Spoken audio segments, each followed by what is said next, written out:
Okay, welcome back. So let's take a look at some of the features they have on the left side of the buffer shuffler. We've gone over left and right, linking and unlinking those. Now let's take a look at stutter and gate.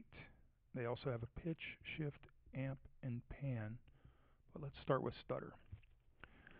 And just to mention, one of the cool things about buffer shuffler, especially when you get into some of these other effects and elements over here, is that if you see where my cursor's hovering over, you've got like a little waveform button here.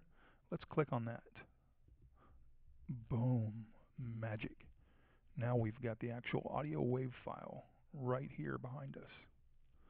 Easy way for us to gauge where we're at in the loop or in the sequence.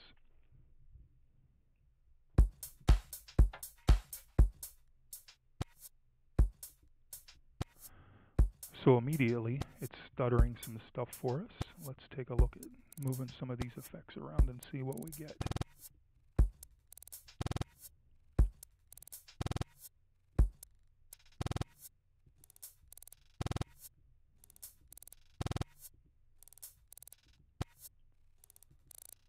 Some nice little stutter effects happening for us there. Let's move it beyond the 8-step sequence. Let's try a little bit higher.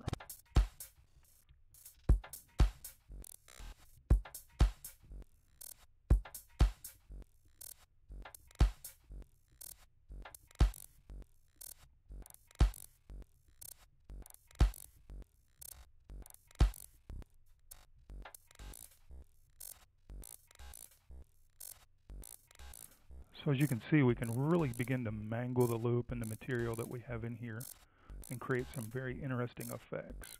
We can actually leave this playing, go back to our left, right.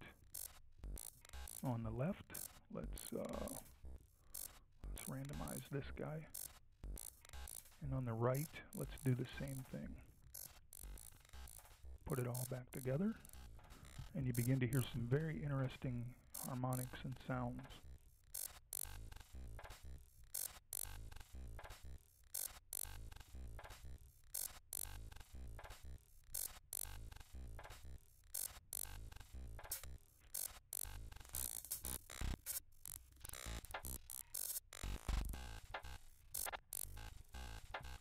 So that is the stutter effect.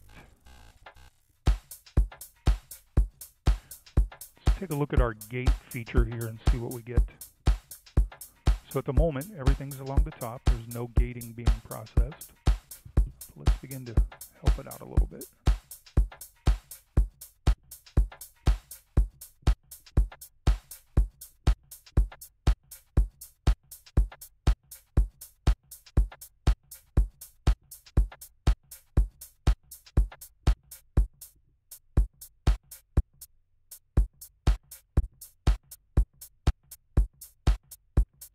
So as you see, each individual step becomes gated, and I've just put the neighbor feature out of the menu here. And I'm hitting dice to continue to try to find a pattern that's something unique. One of the techniques I like when I'm in here messing around with buffer shuffler is I usually have an audio channel recording everything that I'm doing so that I have all the material later to sift through and try to find unique dynamic moments to maybe put into a project.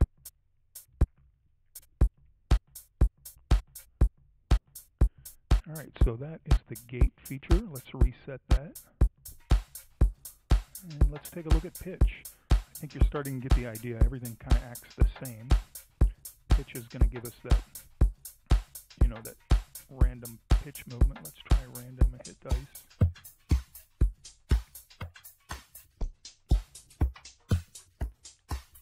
Get some pretty unique little sounds out of that. Let's reset it. Shift. Some random shift.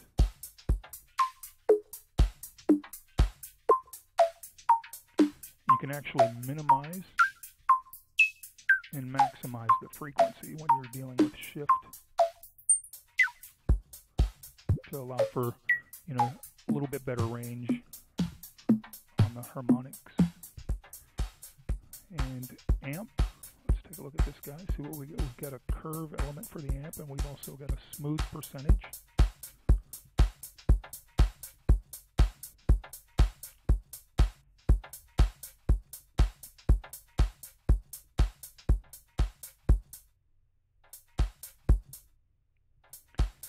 And last but not least, let's look at pan. So we've got 50 right, left, minimum, maximum, right there on the pan. So leave it where they had it. Let's go to random, my favorite choice, and let's see what we get. So you can imagine this pan effect, if we unlink left and right and kind of randomize some stuff up there, that could get pretty interesting.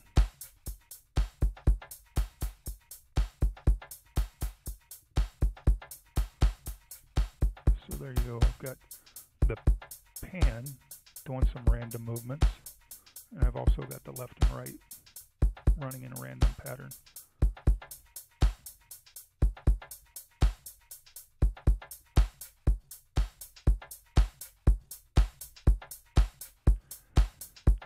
So we've also got a few arrows here where we can move the pattern up, down, left, right, pretty self-explanatory. We've got our rules button here.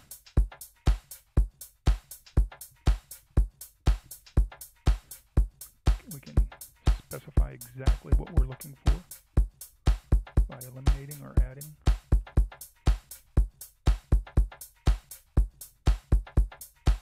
You've got a beat counter and a length of bars right here.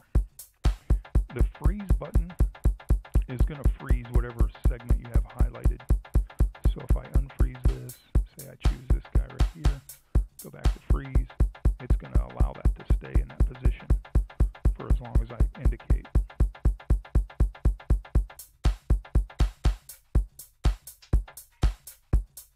And then of course bypass should be pretty self-explanatory. We've got gain and then dry wet here. So that is the buffer shuffler. We're going to move on in the course, and we're going to take a look at some of the other Max for Live essentials in our Max for Live DNA course. Let's go.